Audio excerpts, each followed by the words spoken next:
नमस्कार, बहुत स्वागत है आपका। आज हम बात करेंगे अपामार्ग की, जिसको हम लठजीरा भी कहते हैं। आपके आसपास अभी जैसे कि बारिश के मौसम ये पौधा आपको ज़्यादा दिखेगा। और इस पौधे का पहचान ये है कि जब आप इसके पास से गुजरेंगे ना, तो इसके जो फल है वो आपके वस्त्र से, कपड़े से चिपक जाते हैं। आपने देखा होगा, कहीं आप सफ़र कर रहे होंगे, कभी बचपन से लेकर अभी तक आपके साथ ऐसा जरूर हुआ होगा, कुछ ना कुछ आपके कपड़े में चिपक गया है। तो ये जो चिपकता है ना, इसको लठजीरा कहते हैं। लठजीरा का आयुर्वेद में महत्व है और ये एक तरह से तंत्र क्रियाओं में भी इसका प्रयोग होता है। इसके बहुत सारे फायदे हैं, तो पहले चलिए शुरुआत करते हैं।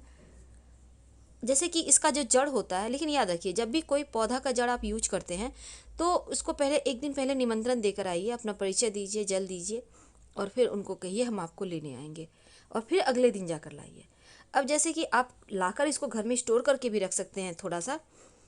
तो अब जैसे किसी महिला को प्रसव में पीड़ा हो रहा है, बहुत परेशान है, तब इस जड़ को कमर में बांध दीजिए। देखिए 10 मिनट के अंदर नॉर्मल हो जाएगा सब कुछ। इसके बाद इस जड़ को निकाल कर आप कहीं मिट्टी में दबा दें।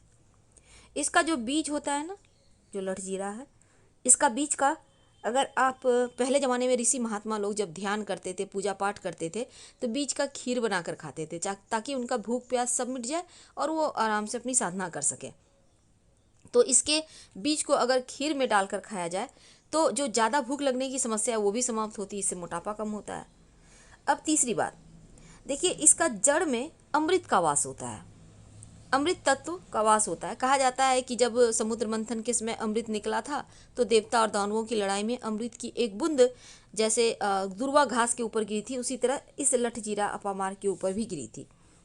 तो इस अमृतवास जड़ को अगर आप इसका दातुन करते हैं, कि ब्रश करते हैं, दांत धोते हैं लगातार कुछ दिनों तक, तो आपकी वाणी में सिद्धि आ जाती है, यानी कि आप जो बोलेंगे वो सच होगा।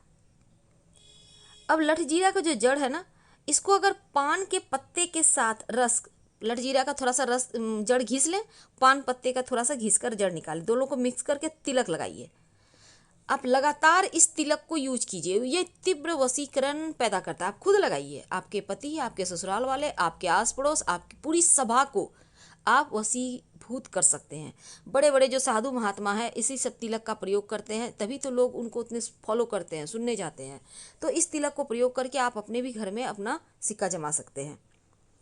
अब देखिए लठजीरा का जो जड़ है, अगर कोई बांझ स्त्री को कपिला गाय, यानी जो गाय पहला बच्चा जिसने दिया है, तो अगर वो बच्चा बछड़ा है, तो अगर इसके दूध में आप घिस कर पिला दें बंध्या स्त्री को भी, इस जड़ को, लठजीरा की जड़ को, तो उसको संतान प्राप्ति होती है, वो भी पुत्र संतान।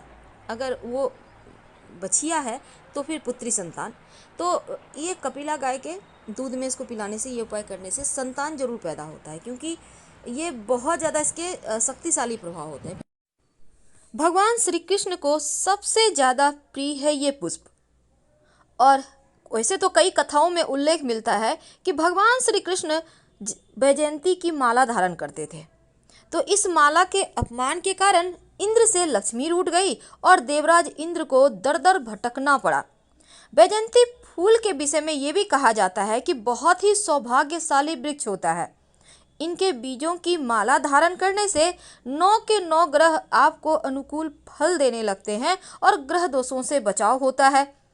मंत्र साधना में भी इसकी माला का उपयोग करना बहुत ही ज़्यादा सिद्धि देने वाला और लाभप्रद माना जाता है। मान्यता है अगर पुष्य नक्षत्र में वैजयंती के बीजों की माला धारण करें तो आपके जीवन में कभी धन की कमी नहीं होती। तो वैजयंती के फूलों का बहुत ही सौभाग्यशाली वृक्ष में गिनती होता है और इसकी माला पहनने से सौभाग्य बढ़ता है।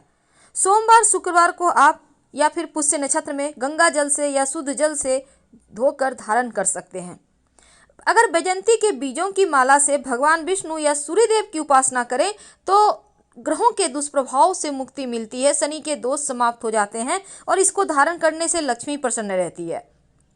प्रतिदिन अगर आप इस माला से मंत्र जप करते हैं तो आत्मविश्वास बढ़ता है, धन प्राप्ति के मार्ग बनने लगते हैं, मान सम्मान बढ़ता है, मानसिक शांति मिलती है, हर कार्य में व्यक्ति सफलता पाता है। अगर पुष्य नक्षत्र में वैजयंती के बीजों की माला धारण करें तो ये सर्व मनोकामनाओं को पूर्ण भी करता है। वैजयंती माला से अगर आप ओम नमो भगवते वासुदेवाय मंत्र का जप अगर रोज सुबह कम से कम 108 बार जप करें तो यकीन मानिए शीघ्र विवाह भी होता है, धन की मुश्किलें दूर होती है, संतान की प्राप्ति होती है, जीवन की मुश्किलें दूर हो जाती है। वैजयंती माला की एक कथा आती है कि इंद्र ने अहंकारवश वैजयंती माला का अपमान कर दिया था। परिणाम स्वरूप महालक्ष्मी उनसे रूठ गई और उन्हें दर दर की ठोकरें खाना पड़ा। देवराज इंद्र अपने हाथी ऐरावत पर भ्रमण कर रहे थे और मार्ग में उनकी भेंट महर्षि दुर्वासा से हुई। उन्होंने इंद्र को अपने गले से पुष्पमाला उतारकर भेंट स्वरूप दे दी। इंद्र ने अभिमानवश उस पुष्पमाला को ऐरावत के गले में डाल दिया और ऐरावत ने उसे गले से उतारकर अपने पैरों तले रौंद डाला। अपने द्वारा दी गई भेंट का अपमान देखकर महर्षि दुर्वासा जो थे उनको बहुत क्रोध आया और उन्होंने इंद्र को लक्ष्मीहीन होने का श्राप दे दिया। बाद में पश्चाताप स्वरूप उन्होंने प्रयोग किए, तब जाकर उन्हें फिर से राज वापस मिला। तो वैजयंती माला के 5 रहस्य हैं। पहली बार राधा और उनकी सखियों के साथ रास लीला खेली थी, तब राधा ने उन्हें वैजयंती माला पहनाई थी। वैजयंती पुष्प के जो बीज होते हैं, इसकी एक खूबी है जो भगवान के वरदान का फलस्वरूप है, क्योंकि इसके दाने कभी टूटते नहीं, सड़ते नहीं, हमेशा चमकदार बने रहते हैं। इसका मतलब है जब तक जीवन है तब तक ऐसे ही बने रहेंगे। दूसरा यह कि माला एक बीज है। बीज सदैव भूमि से जुड़कर ही खुद को विस्तारित करता है। इसका मतलब है कितने भी बड़े क्यों ना हो जाओ, हमेशा अपनी भूमि से जुड़े रहो। कहते हैं भगवान श्री कृष्ण वैजयंती माला को 2 कारण से पहनते थे। पहला तो वैजयंती माला से शोभा, सौंदर्य और माधुर्य की अधिष्ठात्री देवी लक्ष्मी छिपी रहती है इस माला के अंदर, और भगवान श्री कृष्ण के हृदय में श्री राधा के चरण विराजमान रहते हैं। इसीलिए लक्ष्मी जी ने वैजयंती माला को अपना निवास बनाया और जो हर समय भगवान के वक्ष स्थल पर रहती हैं। दूसरा कारण यह कि भगवान श्री कृष्ण को यह माला निरंतर राधा जी की याद दिलाती रहती है, और जिससे पहले मथुरा में एक माली बनाकर लाता था। अब यहाँ पर राधा की याद आती रहे इसलिए उन्होंने वैजयंती माला धारण की, और अगर कोई व्यक्ति इसे धारण करता है तो भगवान श्री कृष्ण का वो भक्त बन जाता है। माला में 5 प्रकार की मणियों को गूंथा जाता है, 5 महाभूतों के प्रतीक। इनका नाम है इंद्र नीलमणि, पृथ्वी, मोती यानी जल, पद्मरागिनी यानी अग्नि, पुष्पराग यानी वायु तत्व, और वज्रमणि अर्थात हीरा, आकाश। वैजयंती माला का महत्व एक ये भी है कि इस वैजयंती फूल का माला अति शुभ और पवित्र है, बहुत ही सौभाग्यशाली। इनकी माला पहनने से सौभाग्य भी बढ़ता है और माला को आप किसी भी दिन पहन सकते हैं। वैसे सोमवार और शुक्रवार हो तो अति उत्तम, तो सम्मान भी बढ़ेगा, शांति भी मिलेगी। अगर आप नियमित रूप से वैजयंती पुष्प भगवान श्री कृष्ण को अर्पित करते हैं तो जीवन में अन्न धन वस्त्र की कमी कभी नहीं होगी। दिन दूनी रात चौगुनी आप तरक्की करते जाएंगे।